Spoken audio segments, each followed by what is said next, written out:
गांव के किनारे एक छोटा सा घर था, जहां राहुल नाम का एक 10 साल का मासूम लड़का अपने पिता के साथ रहता था। राहुल की मां का देहांत उसके बचपन में ही हो गया था। मां के जाने के बाद उसके जीवन से जैसे हंसी और सुकून भी चला गया था। कुछ समय बाद उसके पिता ने दूसरी शादी कर ली। शुरू शुरू में सब ठीक लगा, लेकिन धीरे धीरे घर का माहौल बदलने लगा। उसकी सौतेली मां कमला का स्वभाव कठोर था। बाहर से वह मीठी बातें करती, पर अंदर से उसका व्यवहार राहुल के प्रति बेहद सख्त और निर्दयी था। कमला राहुल से सुबह से लेकर रात तक काम करवाती। वह उसे जल्दी उठाकर झाड़ू पोंछा करवाती, बर्तन मंजवाती, पानी भरवाती और कभी कभी खेतों में भी काम करने भेज देती। अगर राहुल से जरा सी भी गलती हो जाती, तो वह उसे डांटती, अपमानित करती और कई बार खाना भी नहीं देती। राहुल चुपचाप सब सहता रहता।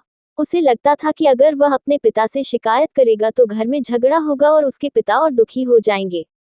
उसके पिता दिन भर मजदूरी करके थके हारे घर लौटते थे। कमला उनके सामने मीठी बन जाती और राहुल को ही गलत साबित कर देती।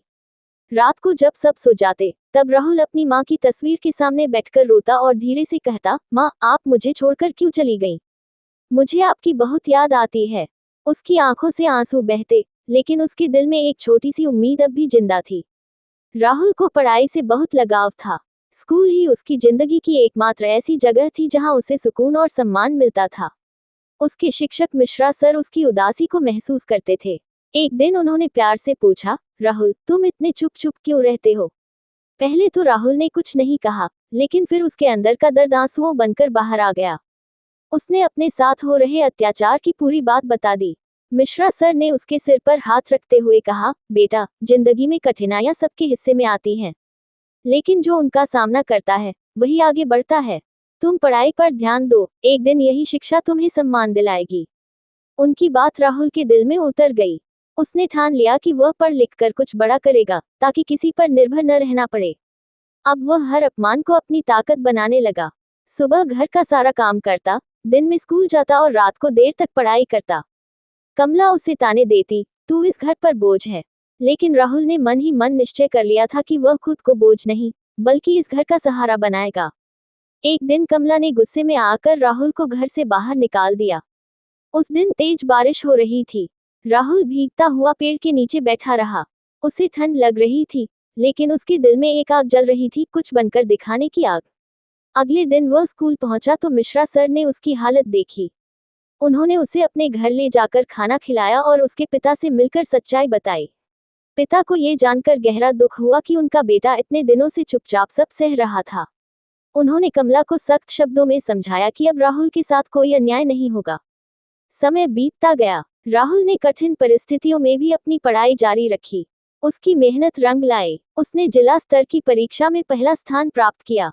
पूरे गांव में उसका नाम होने लगा। लोग उसके संघर्ष और सफलता की चर्चा करने लगे। वही कमला, जो उसे बोझ कहती थी, अब लोगों के सामने उसकी तारीफ करने लगी। राहुल ने आगे चलकर शहर में उच्च शिक्षा प्राप्त की और एक बड़ा अधिकारी बन गया। उसने अपने पिता को अपने साथ शहर ले जाकर सम्मान से रखा। कुछ साल बाद खबर मिली कि कमला बीमार है। राहुल तुरंत गांव पहुंचा। उसने बिना किसी शिकायत के उसका इलाज करवाया। कमला की आंखों में पश्चाताप के आंसू थे।